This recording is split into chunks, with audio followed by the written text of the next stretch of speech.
So hello everyone, myself Rohan Rajiguru and my roll number is 49.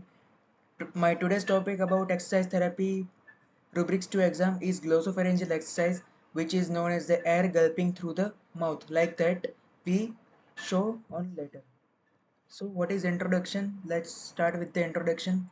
It is also known as the glossopharyngeal breathing or GPB or frog breathing.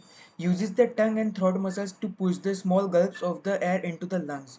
Mainly used in patients with weak respiratory muscles. So its objective is it increases the lung capacity, it improves the breathing, it strengthens the cough, it reduces the respiratory fatigue.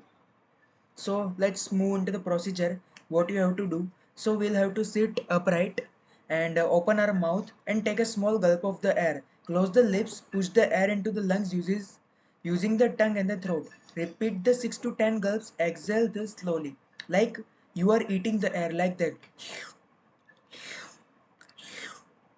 Then you have to wait for this. You have to close your lips, push the air into the lungs using the tongue and the throat, like you are eating the air from the environment, like that.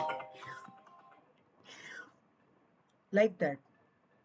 Okay, what is the indications and contradictions, we'll see on. So its indication is spinal cord injury, its neuromuscular disorders, its diaphragm weakness and respiratory muscle paralysis. Its contraindications are acute respiratory distress, severe COPD attack, recent chest surgery and severe swallowing disorders. Its benefits and precautions. Its benefits: it increases the lung capacity, it improves the cough strength, enhances the oxygen intake, clears the respiratory secretions. Precautions are performed under the supervisions of any therapist or any medical professional.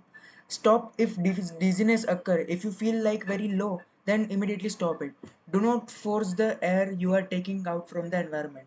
Maintain the upright posture. That's it.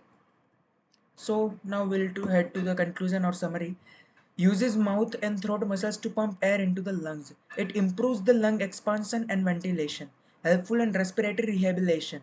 Should be practiced with proper training or under the guidance of any medical person or any physiotherapist. That's it. Thank you so much.